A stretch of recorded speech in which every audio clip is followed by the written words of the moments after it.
السلام علیکم ناظرین، حضور صلی اللہ تعالیٰ علیہ وسلم کے علم غیب پر آپ نے بہت سی تقاریر سنی ہوں گی، مگر جو انداز اور بیان حضرت علامہ مولانا غلام محی الدین سبحانی علیہ الرحمہ کا ہے وہ اپنی مثال آپ ہے۔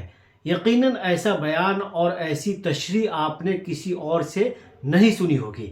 آئیے ہم آپ کو آج علم غیب مصطفیٰ صلی اللہ تعالیٰ علیہ وسلم پر حضرت علامہ مولانا غلام محی الدین سبحانی علیہ رحمۃ الرضوان کی آواز میں ایک بہترین اور ایمان افروز تقریر سنوا رہے ہیں، سماعت فرمائیے۔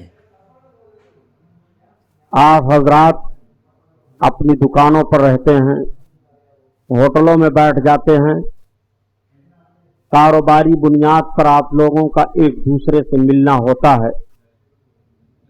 کچھ ایسے بھی ذہن کے گندے ہوتے ہیں جو اللہ کے حبیب صلی اللہ علیہ وسلم کے علم غیب پاک پر لب کشائی کرتے ہیں، منہ کھولتے ہیں۔ اس تعلق سے انشاءاللہ میں پوری کوشش کروں گا کہ آپ یہاں سے بیان نہیں بلکہ کتاب سن کر کے جائیے۔ سبحان اللہ۔ محبت سے درود پاک پڑھیے تو پھر بات آگے بڑھے۔ صلی اللہ علیہ وسلم صلی اللہ علی نبی والہ صلی اللہ تعالی علیہ وسلم، صلاۃ و سلام علیک یا حبیب اللہ صلی اللہ تعالی علیہ وسلم۔ تو آئیے حسب معمول نعت پاک رسول صلی اللہ تعالی علیہ وسلم کے چند اشعار۔ اعلی حضرت عظیم البرکت آیت من آیات اللہ، معجزۃ من معجزات رسول اللہ، امام احمد رضا خان علیہ الرحمت و رضوان کی سماعت فرمائیں۔ اعلی حضرت عظیم البرکت اپنے آقا صلی اللہ تعالی علیہ وسلم کی تعریف نعت میں جب کرتے ہیں، میں یہ بتاتا رہتا ہوں کہ آپ کی نعت کا کوئی نہ کوئی شعر یا تو سرکار کا کوئی معجزہ ہوتا ہے، یا تو قرآن عظیم کی کسی آیت کا کوئی ترجمہ، یا تو آقا کریم صلی اللہ علیہ وسلم کی مقدس زندگی پاک کا کوئی گوشہ۔ جیسے سرکار اعلی حضرت عظیم البرکت اپنے آقا صلی اللہ تعالی علیہ وسلم کی تعریف اس طرح سے عرض کرتے ہیں، یا رسول اللہ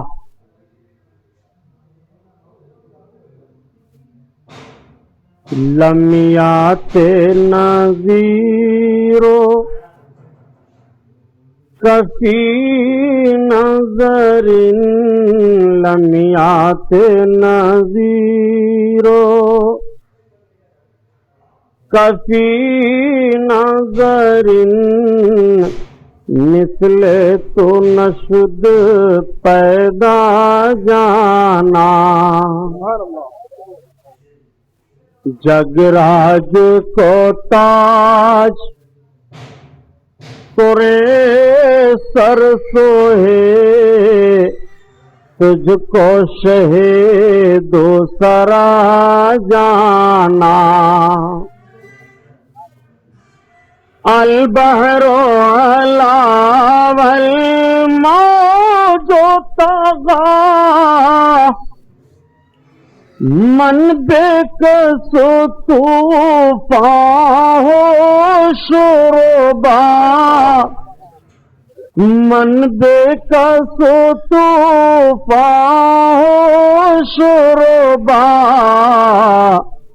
مجدار میں ہوں بگڑی ہے ہوا، موری نیا پار لگا جانا، مجدار میں ہوں بگڑی ہے ہوا، موری نیا پار لگا جانا، اعلیٰ حضرت کے اس شعر میں تلمی ہی ہے. جب آپ حج کرنے کے لیے جا رہے تھے اس وقت یہ پانی والا جہاز چلتا تھا. آپ جب اس پر سوار ہوئے جہاز چلا اور بھی تمام حجاج تھے تو آقا کریم صلی اللہ علیہ وسلم نے کشتی پر سوار ہونے کے وقت ایک دعا بتائی ہے.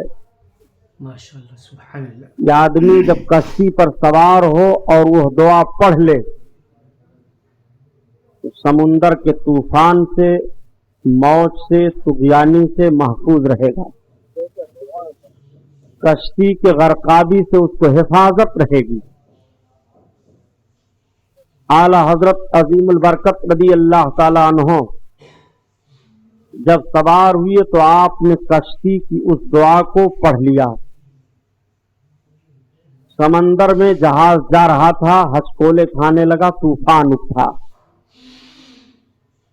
تو حاجیوں نے کہا حضرت جہاز کا کپتان اعلان کر رہا ہے کہ اس وقت جہاز سمندر میں پھنس گیا ہے، طوفان ہے، ہچکولے کھا رہا ہے. تو اعلیٰ حضرت عظیم البرکت ارشاد فرماتے ہیں کہ اللہ کے حبیب صلی اللہ تعالی علیہ وسلم نے کشتی میں سوار ہونے کے وقت جس دعا کو بتایا ہے کہ پڑھ لو، اس کو میں پڑھ کر کے سوار ہوا ہوں. میرا ایمان و عقیدہ ہے کہ تمام سمندر کے طوفان سے میں محفوظ رہوں گا. سبحان اللہ سبحان اللہ. تو لوگوں نے پھر عرض کیا کہ سرکار بہت زور پر طوفان ہے، کشتی بالکل ہچکولے کھا رہی ہے، خطرہ ہو گیا ہے، جہاز کا کپتان اعلان پر اعلان کر رہا ہے. تو اعلی حضرت عظیم البرکت اپنے آقا کی طرف لو لگاتے ہیں. سبحان اللہ. اب آپ اس شعر کو پڑھیے اور منظر کو ملاحظہ کیجیے.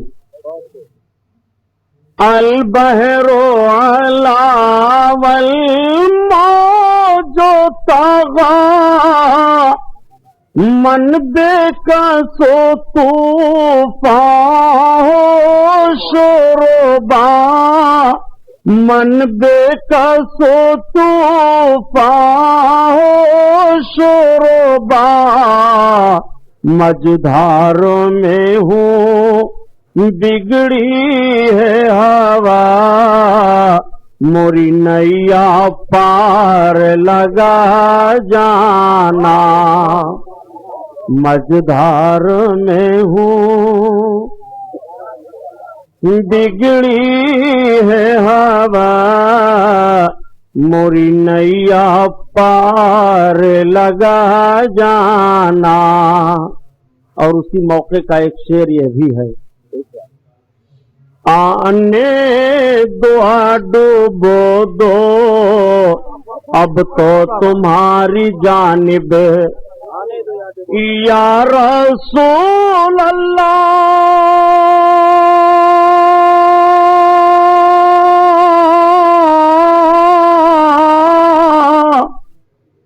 آنے دیا ڈوبو دو اب تو تمہاری جانی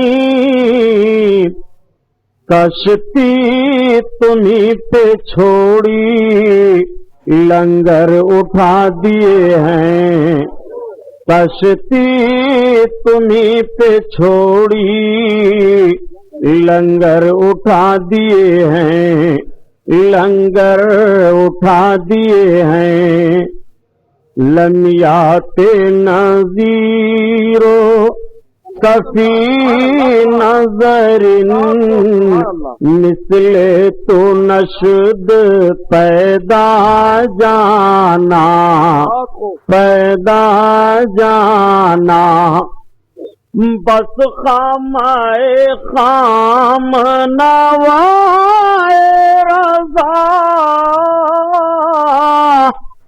نائے طرز میری نائے رنگ میرا نائے طرز میری نائے رنگ میرا ارشاد اغیبا ناطق تھا نہ چار اس راہ پڑا جانا ارشاد احبا ناطق تھا نہ چار اس راہ پڑا جانا. اعلی حضرت سے لوگوں نے فرمائش کی کہ حضور آپ ایک ایسی نعت کہہ دیں جس میں 4 زبانیں پائی جا رہی ہوں. تو اعلی حضرت نے یہ نعت کہی تھی اور وہ فرمائش کرنے والے سرکار اعلی حضرت کے احباب میں سے ایک ارشاد صاحب تھے اور ایک ناطق تھے سبحان اللہ. بریلی شریف کے. ان دونوں نے فرمائش کی کہ حضور ایک ایسی نعت آپ کہیں. تو سرکار اعلی حضرت نے اپنے دونوں احبابوں کے نام کو کس طرح سے نعت میں جوڑ دیا. آپ فرماتے ہیں بس خام اے خام نوائے رضا نہ یہ طرز میری نہ یہ رنگ میرا. سبحان اللہ. سبحان ارشاد احبا ناطق تھا نہ چار اس راہ پڑا جانا. سبحان اللہ. دوستوں کی بات تھی اپنے آقا کی نعت کہہ دی. تو اعلی حضرت عظیم البرکت رضی اللہ تعالیٰ عنہ کا ایک شعر اور پڑھ لیں. اور کوئی غیب کیا تم سے نہا ہو بھلا. سبحان اللہ. اور کوئی غیب کیا تم سے نہا ہو بھلا جب نہ خدا ہی چھپا تم پہ کروڑوں درود طیبہ کے شمس و ضحیٰ تم پہ کروڑوں درود طیبہ کے بدر و دجا تم پہ کروڑوں درود. اور یہ شعر یاد کر لو پڑھا کرو تو انشاءاللہ دشمنوں کے شر سے بچے رہو گے. تم حفیظ و مغیث کیا ہے سب دشمن خبیث. تم ہو حفیظ. تم حفیظ و مغیث کیا ہے وہ دشمن خبیث. تم ہو تو پھر خوف کیا تم پہ کروڑوں درود. تم ہو تو پھر خوف کیا تم پہ کروڑوں درود. اعلیٰ حضرت کا شعر بطور وظیفہ یاد کرو پیارے عاشق رسول کا شعر ہے یہ. سبحان اللہ. اور اعلیٰ حضرت اپنے آقا کی بارگاہ میں عرض کرتے ہیں یا رسول اللہ بزرگوں نے فرمایا کہ غریب ہو تو اس شعر کو بطور وظیفہ پڑھا کرو امیر بن جاؤ گے. سبحان اللہ. سبحان اللہ. خلق کے حاکم ہو تم رزق کے قاسم ہو تم. خلق کے حاکم ہو تم رزق کے قاسم ہو تم.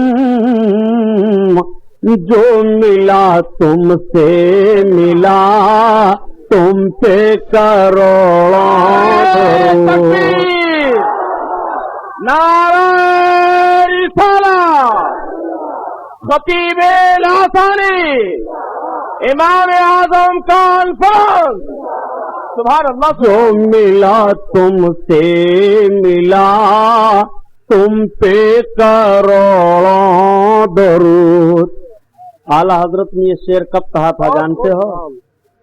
جب کچھ لوگوں نے اعلیٰ حضرت پر مقدمہ قائم کر دیا تھا اور پیشی آئی تاریخ پر جانے کی بات تو پورے ایڑی چوٹی کا زور لگا دیا تھا کہ اعلیٰ حضرت کو کورٹ میں ہم لوگ کھڑا کر دیں گے. جب سرکار اعلیٰ حضرت سے آپ کے لوگوں نے عرض کیا تو آپ نے فرمایا میں ہندوستان کی کورٹ کچہری میں نہیں جاؤں گا. لوگوں نے عرض کیا سرکار بہت سخت مقدمہ قائم کیا گیا ہے آپ کو کورٹ میں جانا پڑے گا.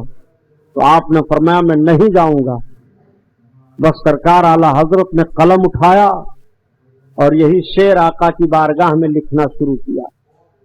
باعزت آپ کا وہ پروانہ واپس کر دیا گیا آپ کو